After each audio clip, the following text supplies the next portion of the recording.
What's up guys, welcome back to Let's Play Zoids vs. 3!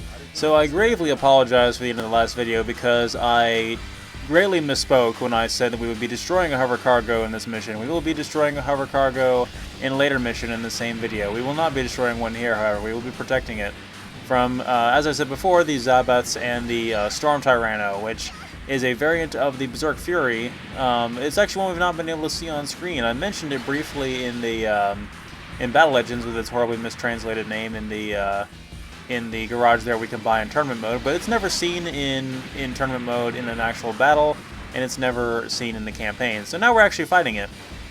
So I figured we would use the OG Dinosaur of Death to take it on here and have a Clash of the Titans, and it's going to be wonderful. Of course, I'm trying to get rid of these Zoids first because obviously I don't want the hover cargo to get torpedoed from under the sand like we did earlier in the game. And as you can see, the missiles are doing an okay job of following them. I've got missiles for days, though, so I'm just going to keep firing them until I hit my mark. I've got like 500 of the damn things. So the primary cannon on the weapon binder is actually kind of hitting this Zoid. It's not really that good at that, but oh well. So my main strategy for taking out the Storm Tyranno, though, is just overpower the thing with your melee combat, and it seems like it's going to work pretty well. It worked okay in test playing, although we could easily do this with the like the Lightning Sykes or the Race Tiger. We just have to have an effective means of taking out the Zoids, which the Lightning Sykes is not great at without missiles. So this is really a preferred method. We could equip the Lightning Sykes with missiles if we wanted to. We could even equip the Blade Liger with missiles. Everything can have missiles in this game, pretty much. So basically what this is the Berserk Fury with a slight recolor. And a couple of different weapons. It has the long-range twin pulse rifle that the Genosaur has, actually, which is a much better weapon than what the Geno Breaker has, of course. But honestly, the stock weapon that's on the Berserk Fury has quite grown on me, so I'm really not sure why this thing is so expensive when it's really not even that much more powerful than the regular Berserk Fury. But I'm not sure what those red things are on there. Maybe those are a good weapon. I highly doubt it, though. I think the stock Berserk Fury is just fine. I love the wing thrusters, though, on both of these Zoids. Alright, come here, you jerk! Yeah, there's no escaping that melee attack. The Berserk, the Geno Breaker has an immensely powerful melee attack. And the Storm Tyranno is running scared from us. It's actually a much more powerful Zoid than us, but we have strategy on our side, and our strategy is beating the thing to death until it dies. Yes. So a couple missiles wouldn't hurt, though. It is running with its tail between its legs, literally. But yeah, the wing thrusters on both of these Zoids are just tremendous. It gives you the impression that you're flying when this Zoid doesn't really fly. It may have a flying mod I can buy for it, actually. I'd have to try that. I don't think I've gotten to demonstrate that on screen, but I will later on. There's some Zoids that get it that's pretty cool. Primarily the Race Tiger gets it, but I really don't care to use it for that. So the shiny new model gets beaten by the old classic. As it should be. I would like to try that Zoid out. There's actually another variant of the Berserk Fury that I think would be even cooler to demonstrate, and I'll get to that one when it's relevant, trust me. We'll be seeing it on screen soon enough. I think it's available, or it's going to be available in the shop soon in tournament mode. We'll get to that. Again, I'm choosing option B here only because that's what I chose during my last test run, so it's the one I'm most familiar with. I'm not really sure how it manipulates the outcome. But this is going to be a very, very tough fight. I died many times on this during my test run, and I couldn't quite figure out what the objective was here, because again, we can't read our mission dossier if it's all in Japanese. So unfortunately, we're going to have to just kind of wing it. And no, that does not mean I'm using the red layer we just unlocked. I unlocked that in the Iron Kong Yeti, which is a snow Iron Kong, which we will be disgracing and pretending like it doesn't exist. Instead, we will be getting out the old reliable Lightning Sykes, and we will be using its intense speed to dodge around the Mad Thunder, actually. This is the one and only time in the game the Mad Thunder is seen, which is kind of a shame. I wish we would have fought it in tournament mode. The Mad Thunder is a legendary Zoid that was actually, if you refer to the original 1982 Zoid story, the Mad Thunder was created by the Helic Republic to destroy the Death Soar, and its giant tusks there, it's basically a giant, like, Triceratops-looking thing. Its tusks were actually made to pierce the Death Sorer's armor, so they've basically been old rivals since day one. Mad Thunder is one of the most mobile bosses as well and has an intense weaponry. So this is definitely, you know, a large dinosaur battle here. I'm just going to go straight into it with my fast little cheetah and try to deal as much damage as possible. We've got two greenhorns on either side here, and they are anything but a greenhorn when it comes to their combat skills, if you catch the reference. So I'm going to try to actually dodge them, because our objective here, as I found out, is actually just to do as much damage to the Mad Thunder as possible. We can get it to about a third of its max health, the mission will end. We're not even supposed to really destroy it.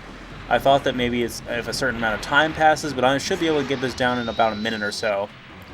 I'm not sure if we have to... There's only a 3-minute timer on this mission, so I'm not sure if we have to wait for the timer to count down, or if when the timer counts down, we fail, but I was able to... I think it's... If you fail to deal that much damage in that amount of time, you fail, but I was able to get it pretty easily there. And I made that look a lot easier than it really is. That is a very, very tough fight. And I'll be showing why later on. We'll get to it.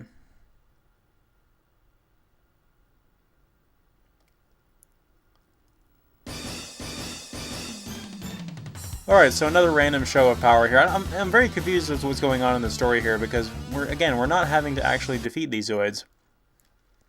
We didn't have to defeat the Mad Thunder for a change, and although we did have to defeat the Death Singer earlier. So Mad Thunder is definitely one of my favorite boss Zoids, and I actually wouldn't mind getting a model kit of it if I could find one, but obviously the original 1980s version is very, very hard to find and very rare.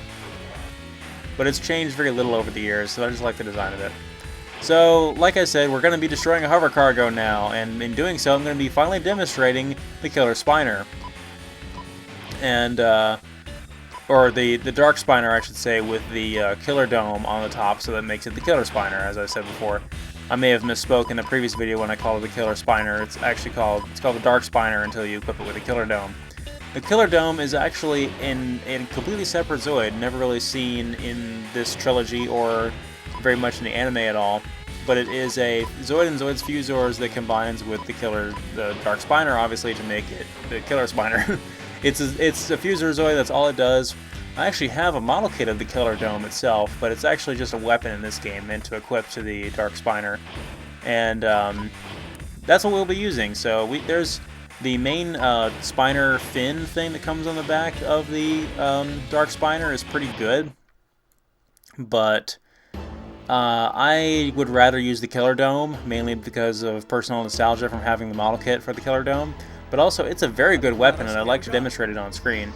If you guys are interested in Zoids Fusors, or if you're interested in purchasing a Fusor Zoid, and you're interested in the Killer Spiner, then here we go. There's a good demonstration of it.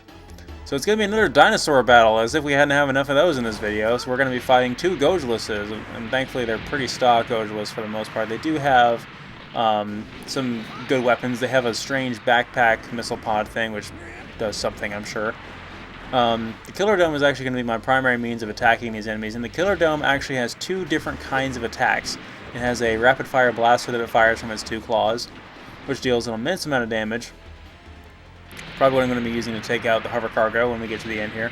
Hover cargo is at the other side of the highway here, and the two Gojuluses have taken point to intercept us on our path to destroy it.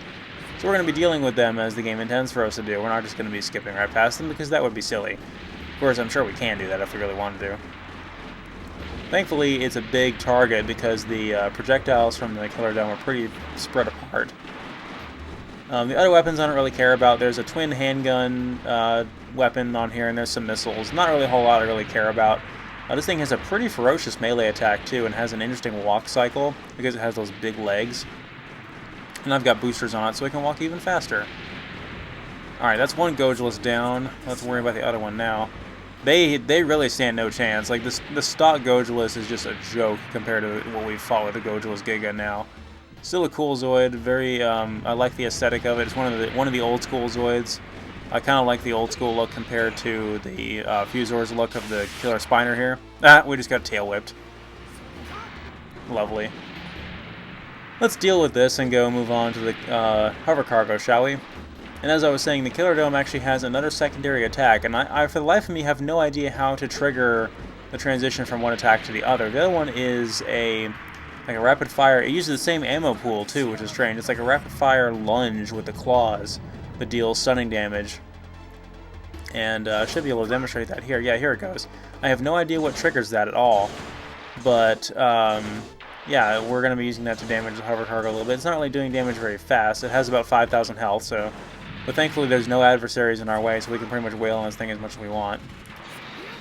So this is a anti-Zoid 144mm machine gun. I think that's the dual handguns thing I was talking about. It does a pretty decent amount of damage, but obviously the Killer Dome would have been better had it actually stayed with its primary attack, which it didn't.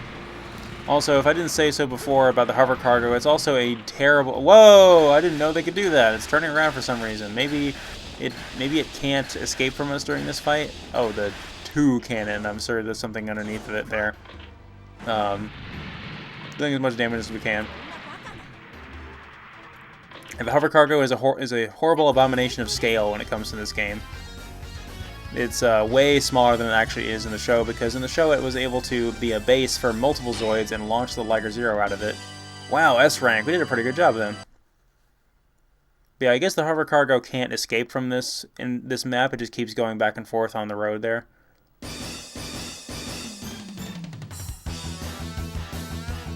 Alright, so whoever we were trying to stop, we managed to do so, and now we've been taken to this base. That's probably where the hover cargo is headed to, if I had to guess. And we're going to be doing another airstrike, because we can. This is actually not mandatory. You don't have to use the Rattler for this, but I'm going to be anyway, because I will not be able to demonstrate the Rattler otherwise. I got the Storm Sorter for tournament mode, and I've already demonstrated the Terrace and all that. That's all the flying Zoids I really care to demonstrate in this game, unless you guys want to request any more. Nudge, nudge, wink, wink. So, here's the Rattler. It's very small, it's very fast. It's probably the fastest flying Zoid in the game. I'm going to be decking it out with as much protection as I can. All the weapon slots I'm going to make sure are filled. It actually has a slot for the basic stock cannon that the Command Wolf can equip, that really weak one that we are not going to use, really. But thankfully we're not going to be really fighting against other Zoids in this encounter, and I'll explain what I mean. Let's take a look at the different colors here. Actually, I meant to change it to one of the other colors, because the stock purple is just hideous, but we'll use it anyway. I think it has a Imperial colors, and also has like a green or something, I don't remember. So our opponent here is actually the Berserk Fury and 2 D-Bison. And as we learned from this game, the homing projectiles are much more accurate, if I hadn't said that a million times before. So of course the D-Bison, with its giant artillery cannons, is going to be a huge threat to an airborne Zoid. So we've got to be really fast to avoid that. I'm going way too fast into these towers here. We're supposed to destroy all these giant towers over here, these canisters of whatever. And that's going to allow us to complete our objective. We're basically just destroying this base. We had a similar mission in Battle Legends with the, we used the Geno Breaker for. The missiles seem pretty good. As long as we can get the auto aim to target the towers, we should be pretty good. And as long as we remember to dodge out of the way when it comes to the D-Bison firing at us. So again, we're not even going to fight those Zoids down there. I'm sure if you brought along the Race Tiger or the Blade Liger, you should be able to take them out. I'm not sure if I've done it before, but during my test runs I did attempt it with something. It was probably the Blade Liger, and I got destroyed down there. So yeah, it's a tough fight if you actually want to take those guys on, but you really don't have to, because it's not really even your objective here, and thank God for that, because obviously given the opportunity we will take the easy way out, especially when it means we get to show off a new Zoid. So really I'm just worried about these little lulls like this where I'm trying to dodge the incoming artillery from behind, and I don't have any boost left, because a mech without boost is just not fun, you see? So, again, just waiting for the auto lock to target these canisters so I can blow them up with the missiles. I never really used the Wing Saber on the Rattler or the bomb drop thing. I almost never used that.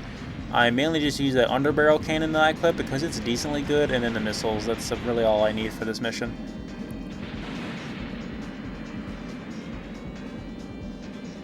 I just figured I'd show off what the Rattler looked like with all the weapons equipped to it, and the fact that that stupid cannon that goes on top of the Command Wolf can actually be used for different Zoids.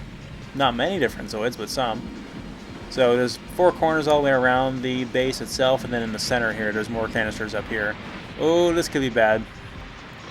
And when we get knocked out of the sky like that, we lose a ton of our momentum, and it pretty much screws us over for the rest of the fight. Come on, move! Alright, I'm gonna make one more pass and hope I don't get hit again. Oh! See, if you see the projectiles coming, or if you quickly twitch left to right, you can avoid the D-Bison's artillery, but only just. It's very tricky. Alright, I think that's all of them. We should be good.